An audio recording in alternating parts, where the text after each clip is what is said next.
So then we continue with our next speaker. He's here, Dr. Piero Fossati from MedAustron, on examples of practical solutions. Please, you can share your screen. Thank you so much, Jota. So you should see the screen in presentation mode now, right? Yes, it is full screen and we can hear you very well. Please go ahead. So just as an initial disclaimer, basically we started treating organ motion patient with spot scanning carbon ion radiotherapy together, Silvia Molinelli and I. That was now possibly something like 8 or 9 years ago. And at that time, we still believe we were the first centers and the first group treating moving targets with spot scanning carbon ion. We were not very effective and we never published that initial experience, but what you will hear now from me is very similar to what you have already heard.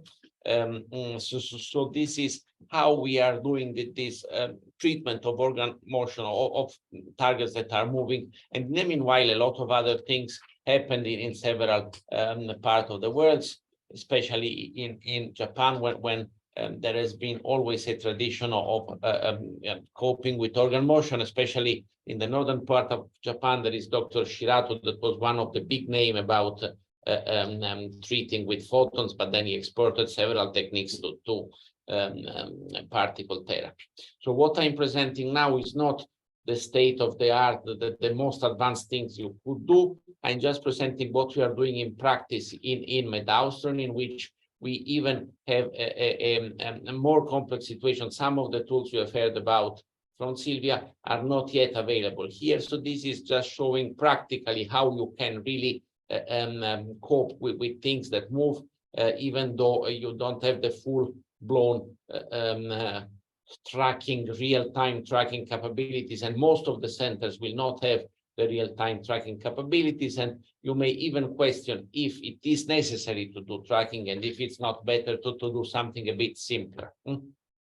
So I will just repeat very briefly, because this is a topic which, in my opinion, is not damaged by a bit of repetition. We have the same problems as you have with every kind of high precision radiotherapy, but some more specific problems that are typical of particle and some more that are typical of spot scanning particles. So with all high conformal radiation, you have the problem that your high dose is very well confined to the target. And if the target moves out of the high dose, then it will no longer receive the high dose. If you treat with the very old-fashioned techniques, you treat a very big chunk of the patient body with high dose, then even if the patient moves a bit, the tumor will still stay in the high dose.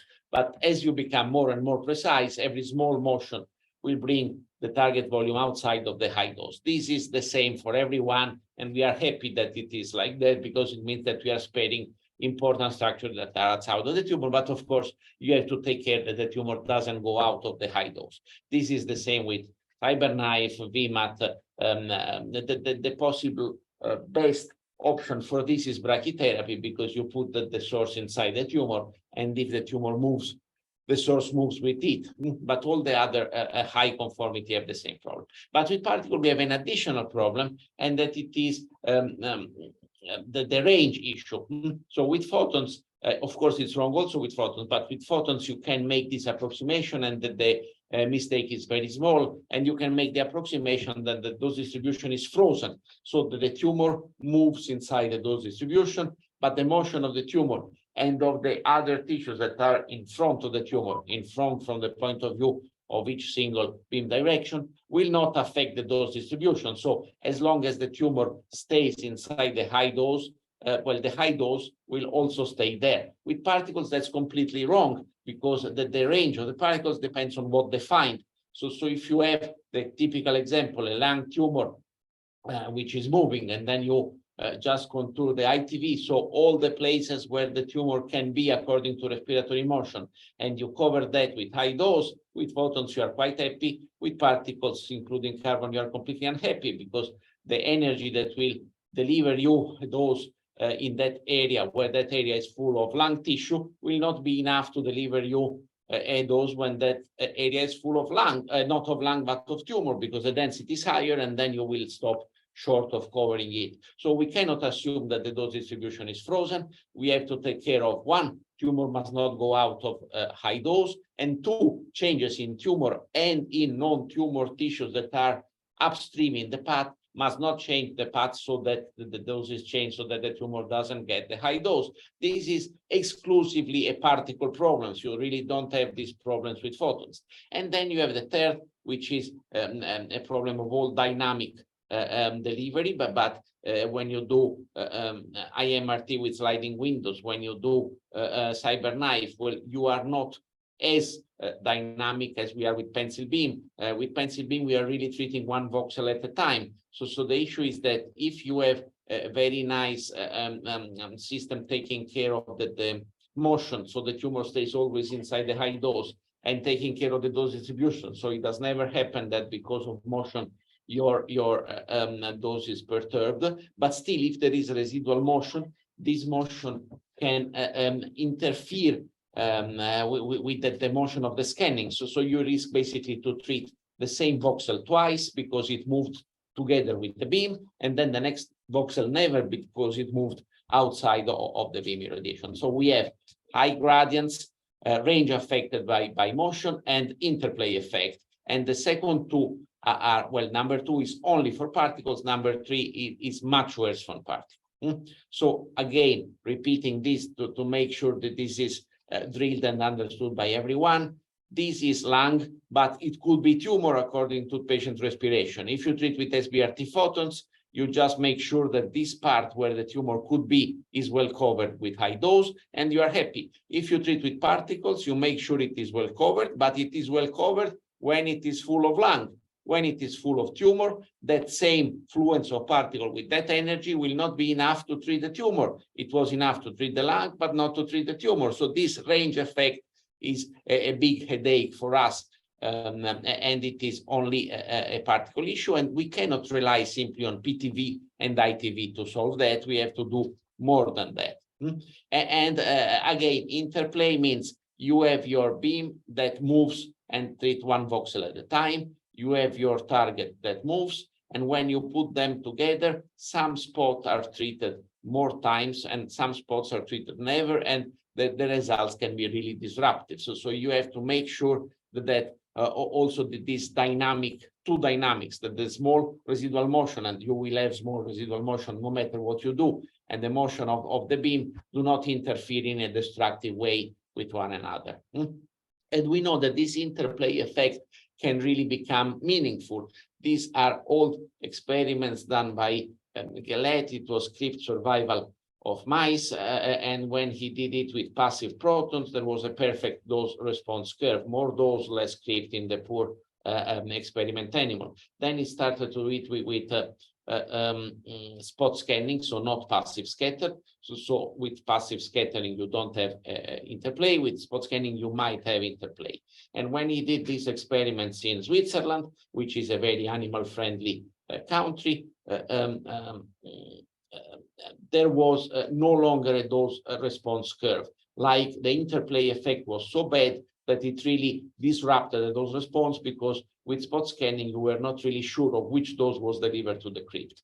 But when he did that in Japan, sorry, the other way around, in Switzerland, the dose response was still there, in Japan was not there. And after a lot of headaches, why should it be so that in Japan, spot scanning produces interplay and in Switzerland not? Well, it turned out that Japanese mice were not anesthetized because it was not mandatory according to welfare laws of experimental animal in Japan, but Swiss mice were anesthetized. So the mice that is awake will have minimal residual motion despite the constraints, and these are enough to create the interplay effect in the abdomen. So indeed, it can be relevant biologically and clinically. So this is indeed the framework in which we are working. You have heard it already. And what we are doing in MedAustron is we are treating at the moment not lung lesions. We want to start, but it's not happening, but we are treating upper abdominal lesion.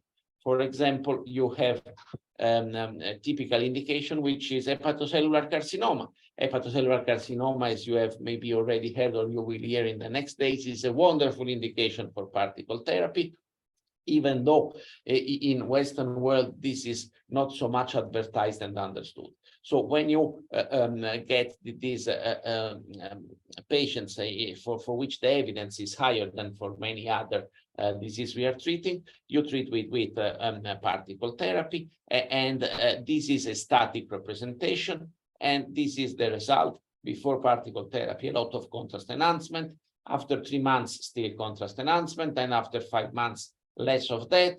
After 11 months, no contrast enhancement at all. After 36 months, the patient has no tumors, where we are very happy, no toxicity, no tumor. How could we do that in a lesion that is in a part of the body that moves? So in practice, what we are relying upon in MedAustron is a very simple strategy. Number one, reduce the motion. You must make sure that the respiratory motion is smaller. You must not let the patient breathe freely. This is not so sexy. I mean, it's not high end cutting edge science. You don't get publication in a top journal if you go for just motion reduction. This is very simple, but for me, this is the most important part. If you want to treat things that move, well, make sure they don't move too much. This is just the practical part of the talk. This, again, is the easiest, but the most important part. And what do you do to reduce excursion of the breathing? I mean, the lung and the thorax is a very big organ, and you know that you can breathe more with your diaphragm, you can breathe more with your intercostal muscle, you can breathe more with the basis of the lung, more with the apex, and nothing forbids that for some time you constrain your patient and you change his pattern of respiration. So there are several devices used in normal radiotherapy for abdominal compression, and our opinion, which I would say is for sure our opinion in MedAustron, I think it's still there, and it is by and large shared by everyone. Oh, sorry, I sort of made some signs. Is that those designed for photons RT are not adequate for particle therapy, because all of them will produce some non-reproducible, some inhomogeneous changes in the outer contour of the patient. So you put something in the abdomen, you push, well, the fold, the skin fold, the fat fold, the soft tissue fold, at the border of these will be different every day. So this is pretty much negligible for photons, but it is a major issue for particles. We are always worried about changes in the soft tissue and outer contour. So when we are forced to go through the intergluteal fold, just to give you an example, where we make sure that part of air is overridden with air and soft tissue, because we know it will be different every day. So this is simply not usable for particles. Same applies to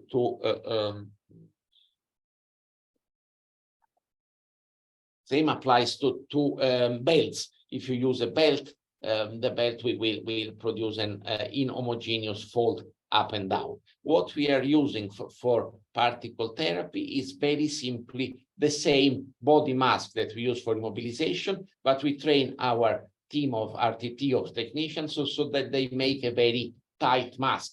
So again, it's a very practical issue, but you need a team of people that know how to do it. So first step is you ask to the patient, please breathe out. When he has done his maximum expiration, so possibly the smallest thorax that you get in that patient, you put the mask, then you put cooling stuff like ice, those things you use for athletes that get injured during the match. And then you put 3 or 4 people on top of it pushing, so that you make a faster solidification of the mask with some compression. And this normally results in reduction of respiratory motion. And so the first thing is reduce the motion with a good team that is able to create a mask, which is not only an immobilization device, but also a compression device. And this solves the issue of edges and inhomogeneity. So again, the most valuable part of this talk is teach to your technicians to do these masks for compression.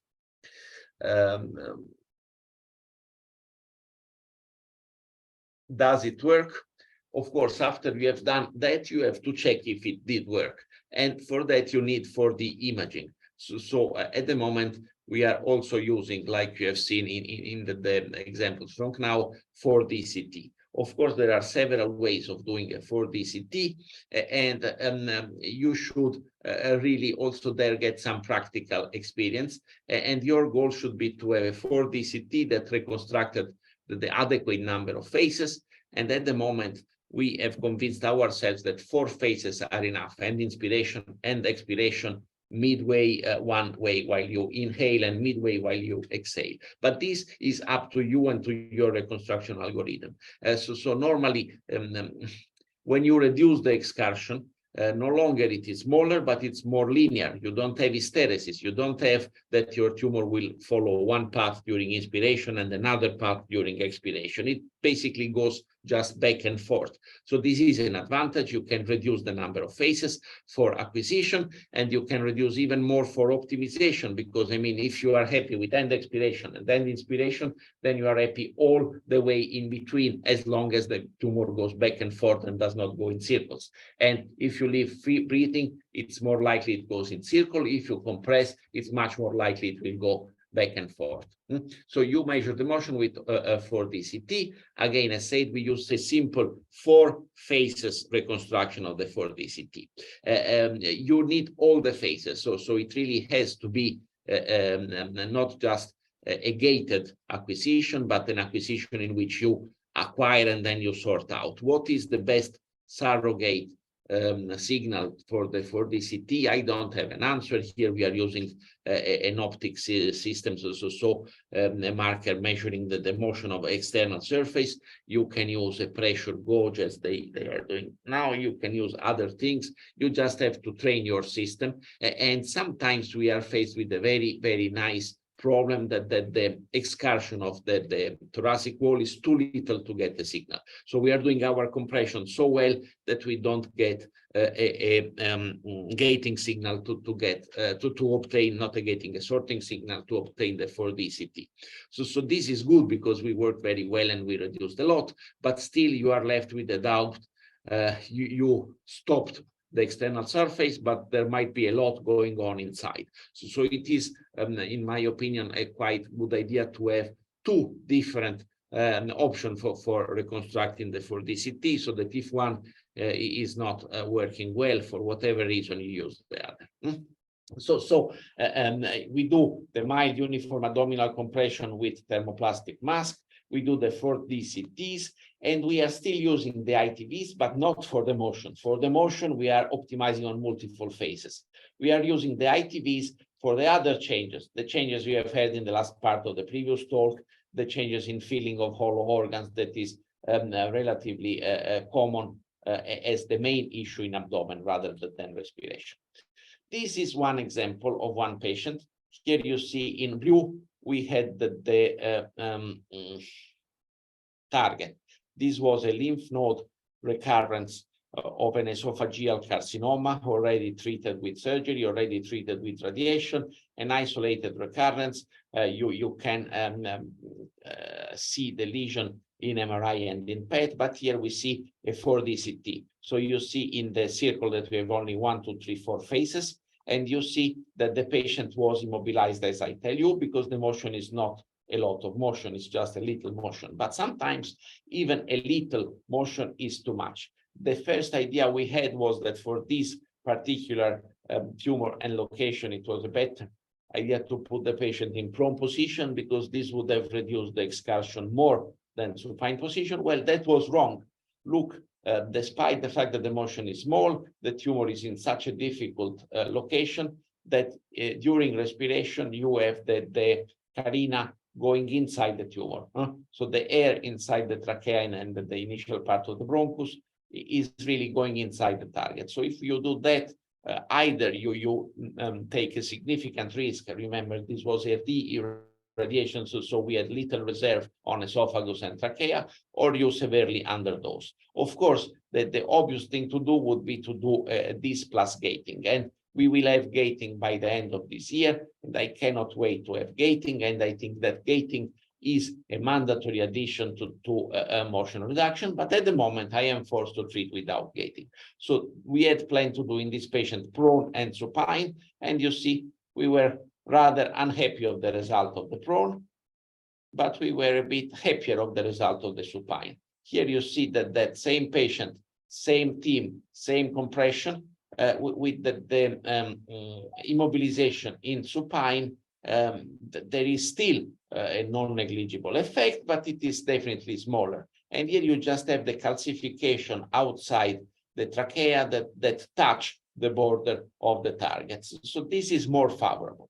So sometimes, even though you have your expert team, even though you have whatever you can have, you simply have to try several options. And this is the second very practical piece of advice that I think you can bring home. If you are going for organ motion plus particle, then you should consider that it's not always like the first IMO is the right one. Sometimes you have to repeat it. And this sometimes can be a non-negligible part of your patient. And we still have surprises. I would have sworn that this patient had a prone position as the best IMO for his treatment. Well, it was exactly the opposite. The supine was much better. So again, to reinforce this message, the team is good, it is experienced, the patient is young and is not in pain. You think you can compress quite a lot. I will present more of this patient later, but here you see this was a supine position, first attempt of compression, and we were completely disappointed. If you have this sort of residual motion, well, I would question even if gating is going to give you enough capability to treat. But in this case, we were saying we don't even have gating. For us, it's completely impossible to treat this patient. So this was the first simulation. It was done a bit longer time ago before we decided that 4 phases were enough. So you see here we have more phases reconstructed, and we said it's impossible. So what do you do in a case like that? Very simple. You redo the procedure. So you have to allow more time for the preparation. This was not usable. We repeated it. Just look for a second at the coronal and sagittal reconstruction. I was telling you, you have to create a practical team that is responsible for this, for the IMO and for the imaging. Well, the goal would be to have all the phases that are more or less usable. So what you don't want to have motion artifacts in any of the phase. And very simply, it means you want to have a smooth contour of the liver in all the phases. If you are not doing your job properly in terms of 4D CT that is usable for planning, then you will see steps in the sagittal and caudal contour of the liver. And here, instead, you see that it is nice and round in all the phases. So despite here the motion was not reduced as much as we wanted, this shows you what should be your aim for a usable 4D CT. So I say this patient had a complex history of which I will tell you later, but the first IMO was completely not adequate. So we just did another IMO. And here, look, same patient, same team, same approach. What you are not able to do at the first attempt, you might very well be able to do at the second attempt. Now, the caudal part of the liver is still moving too much, but we are using this IMO to treat from anteroposterior and lateral, and you can see that the hypodense lesion in the anterior portion of the liver. So they are moving in a completely different way. So look, this was not usable, definitely more than 5 millimeter residual motion, and residual motion of the worst kind. You exchange dense liver with non-dense lungs. So if you cover it when it is full of liver, you overshoot massively when it is full of lung. And if you want to protect from overshooting in the lung, then you are not covering the liver. So this is a completely different story, definitely less than 5 millimeter. This is usable, and we use this one. This patient had several liver nodules, and we needed to treat also in prone. And you see, this was the prone one.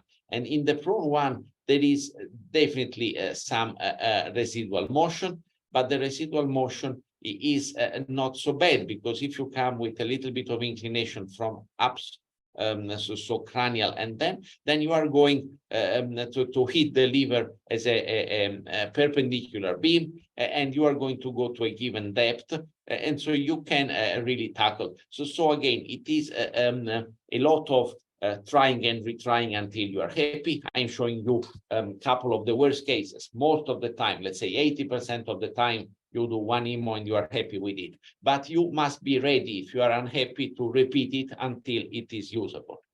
We never had the situation in which we said, well, final result is not usable.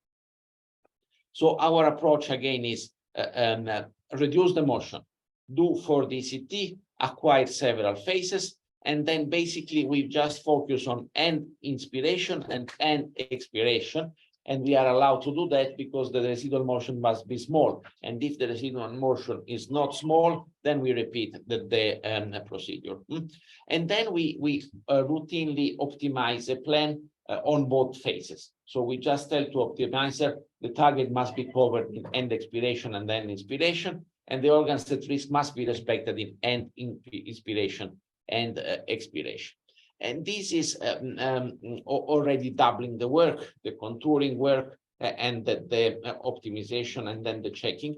But I personally think that we are still not there at the automatic propagation of the contours. We are doing that as a start, but we are checking every slice of every phase if the target is really, if the organ is critical, and best example is really the duodenum. So when the target is critical, I would say in our center, we simply don't trust any automatic propagation, but we look at each slice in each phase.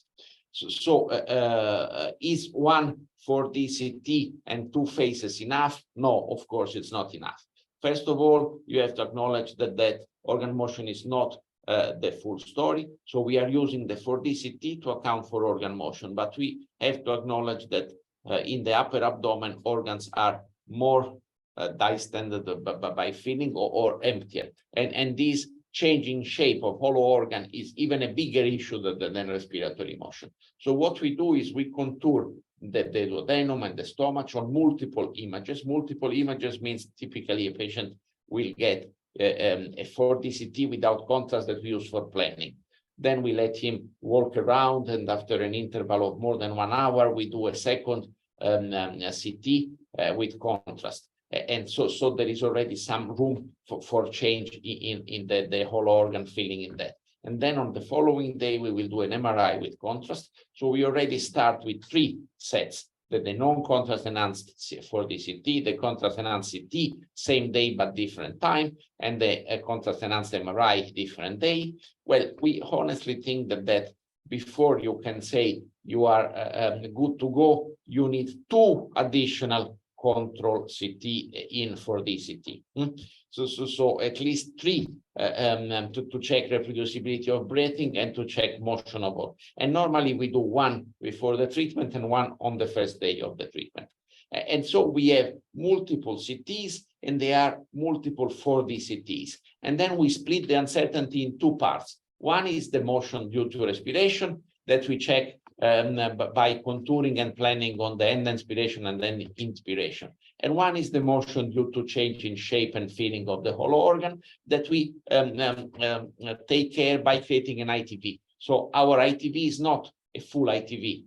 I always got a question about the acronyms. Of course, ITV means internal target volume, all the places where an organ or a target can be. So our ITV is the envelope of the duodenum as it was in several imaging on the different days. And then we assume that the ITV will move together with the organs. So we know duodenum is moving 3, 4, 5 millimeter, whatever, with the respiration. Well, we shift the ITV together with the duodenum. So we have this approach in which we split ITV, internal target volume, envelope of contours on several images is for whole organ feeling, and 4D CT is for organ motion.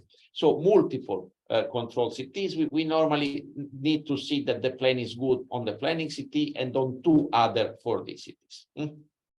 So here you see a practical example of this. This is a pancreas patient In pink, there is the CTV1, and here you have 3 volumes. The violet one is the duodenum as we contour that on that specific image of the 4D CT. So we have one duodenum for the end expiration, what we call the 0%, and one duodenum for the end inspiration, what we call the 50% phase. Then we have the light blue contour, which is the envelope of where was this duodenum on the control on the contrast enhanced CT and on the MRI, and you see it is bigger.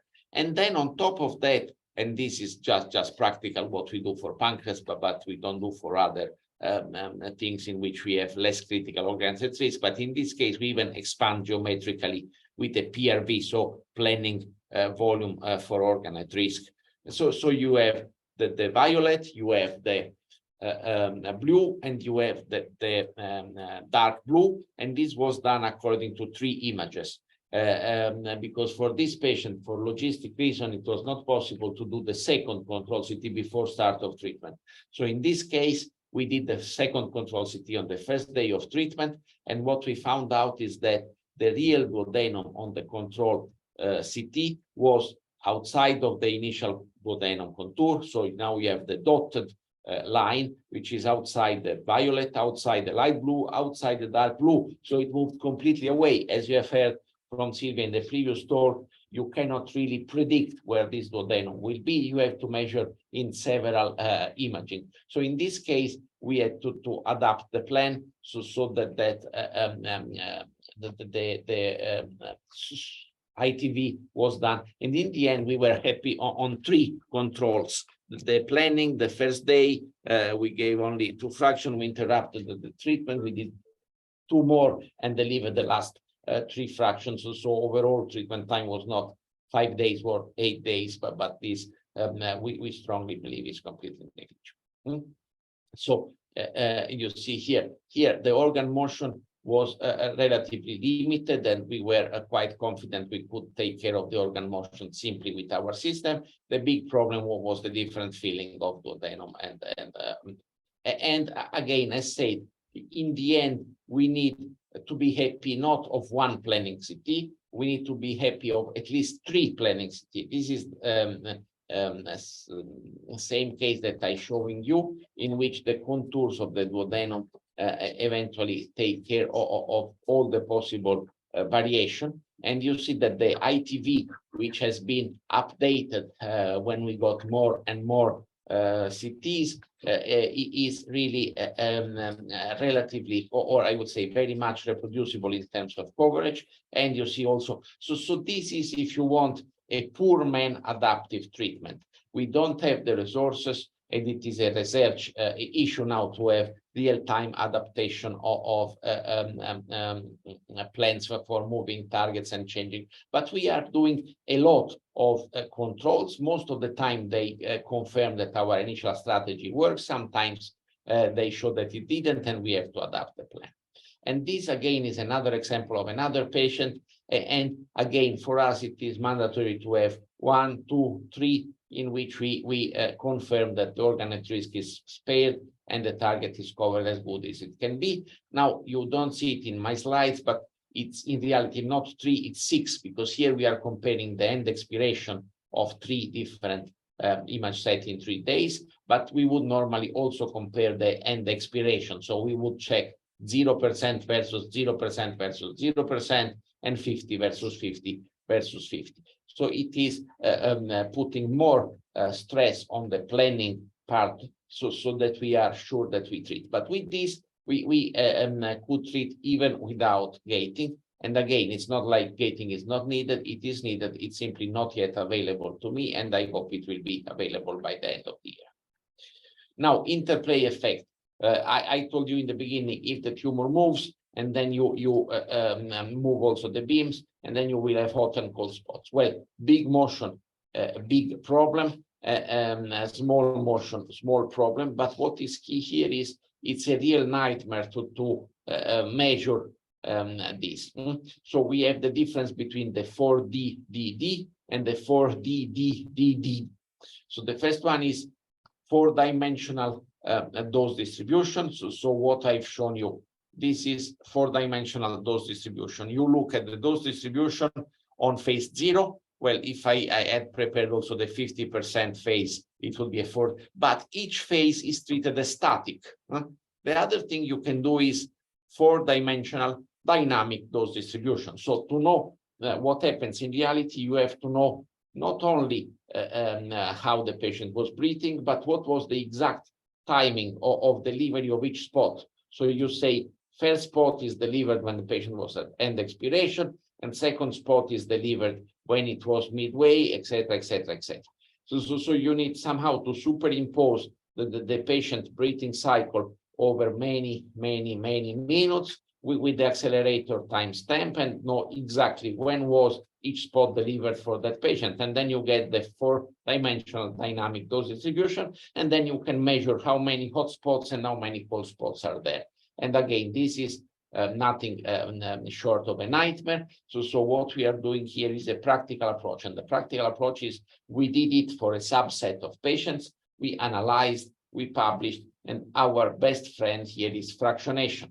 The cold spot will be there, the hot spot will be there. But if you repeat the thing several times, because there is no amount of convincing that will convince me that there can be a synchronization between the accelerator and the breathing. The patient is breathing, the accelerator is accelerating. They don't know what each other is doing. So the two things are independent from each other. So simply by fractionation, you get a blurring and you get, and which is the number of fractions that you need. Well, in our analysis, it is 15 fractions. If you repeat a single field 15 times, then with this small residual motion, the blurring will take care of the interplay effect. So what we do is, if it is a long course treatment, several weeks, 28 fractions, then we simply neglect the interplay effect. But if it is a short course treatment, like 5 fractions, then we start to say, okay, how many beams and how many fraction, and if the total is like 2 beams times 5, 10, this is definitely less than 15, but even 3 beams times 5 is just barely 15. So we do a bit of rescanning. Rescanning means that you split the dose and you repaint it several times. And most facilities are doing accelerator-based rescanning, so 5 times layer by layer scanning. And again, here I'm showing you practical solutions that are available even if you don't have some of the tools. So we don't have layer by layer rescanning. We do a volumetric 2 times rescanning, simply doing the plan. So using 2 identical beams, and then the TPS will divide the beams, the spots by 2. So sometimes we are doing this 2 times rescanning. So 5 times rescanning and gating, those would be the easiest thing. I would recommend to anyone building a new carbon facility to have them. We had them in now, we don't have them in MedAustron. Eventually we will get them, but even with these 2, without these 2, you can work if you do your compression and for DCT and multiple images and multiple phases optimization properly. This is not available in MedAustron. It's nice, but it's not mandatory. You can treat even without. So again, I told you there was one interesting patient, and this patient in which there were several hepatic lesions. So this was a patient that had a neuroendocrine pancreatic cancer. So it is the not so bad pancreatic cancer. And this pancreatic cancer was operated and was controlled over several years. And then there was a recurrence with several liver metastases. And they gave the patient radiometabolic drugs. So it is a carrier which has an antibody that will lock with the receptor, and the neuroendocrine tumor has these receptors that are very different from the normal liver. So you just inject in the blood the radioactive drug, and it will accumulate in the liver. And the patient had been controlled for like more than 3 years by this radiometabolic drug. And then eventually only 2 liver lesions were progressing. So we said, okay, 2 liver lesions, we can spare the other healthy liver that will be needed for further therapy much better with protons as compared with particles as compared with SBRT. Let's have the patient come here for particle therapy. And this was a very geographically long referral. The patient came from Hong Kong to Wiener Neustadt in Austria.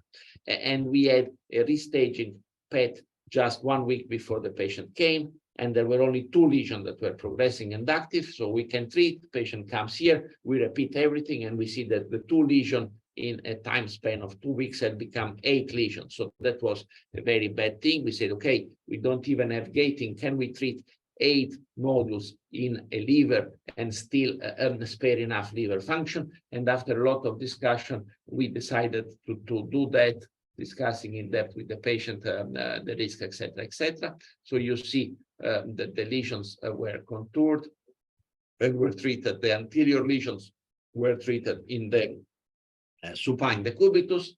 For this patient, we really had 3 CT in supine, 3 CT in prone, for a total of 10 fraction.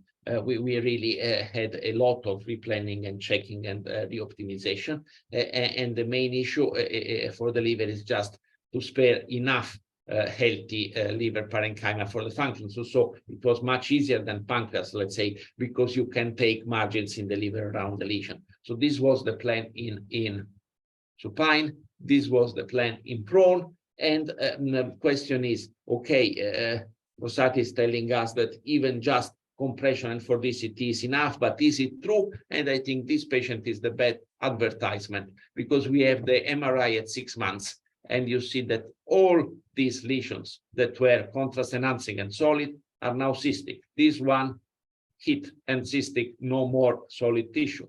This one, same story. This one, same story. This one, same story. So we have a sort of in vivo end-to-end verification that this practical approach can work even in very complex cases, as long as you really are extremely careful in all the steps and do the needed amount of reoptimization and replanning when needed. And with this, I would end the talk. Thank you so much for your attention, and I'm happy to take questions. Thank you very much for this very interesting presentation, and relating with other presentations also, and giving hints for the future facilities as well. So let's see if we have any questions in the shared document. Okay, we have one question. It says, sorry, I lost a part. To measure the motion, a 4D CT was used. Nice question, because we can answer yes. Okay, thank you very much. So that was fast. So now we can take questions. Please raise your hand and ask verbally questions, or if you want to continue typing in the shared document or in the Zoom chat. Yes, Dr. Ayman, please unmute yourself and ask your question. Dr. Ayman, we still don't hear you. Okay. Please go ahead and write it. In the meantime, if other people want to raise hand and ask verbally questions, please go ahead, and we are waiting meantime for the written question. I do not see any other hands raised. Meantime, I would like to remind you that in the afternoon we are going to have a hands-on experience on treatment planning. So here is the question. Is that the radiation dose from 4D-CT is the highest dose?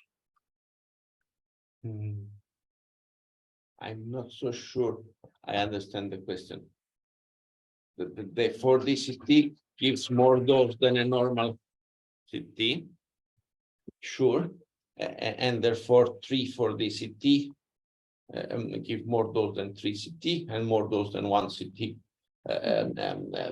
This is still well in the range of what we normally do in radiation oncology, in which it is more and more common to have even daily COM-beam CT. So it is indeed a concern, and you might argue that we should measure the dose from the imaging part and put it into the treatment plan. When we are talking of pancreatic cancer, as most of the example I was showing you, this is possibly theoretically correct, but not really clinically relevant. Okay, thank you very much.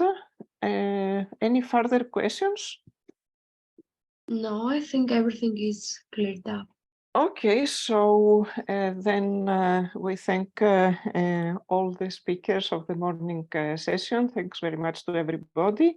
And I just put in the chat the spatial link for the today's networking event. So see you after lunch. We reconvene at 14:15. See you in a while then.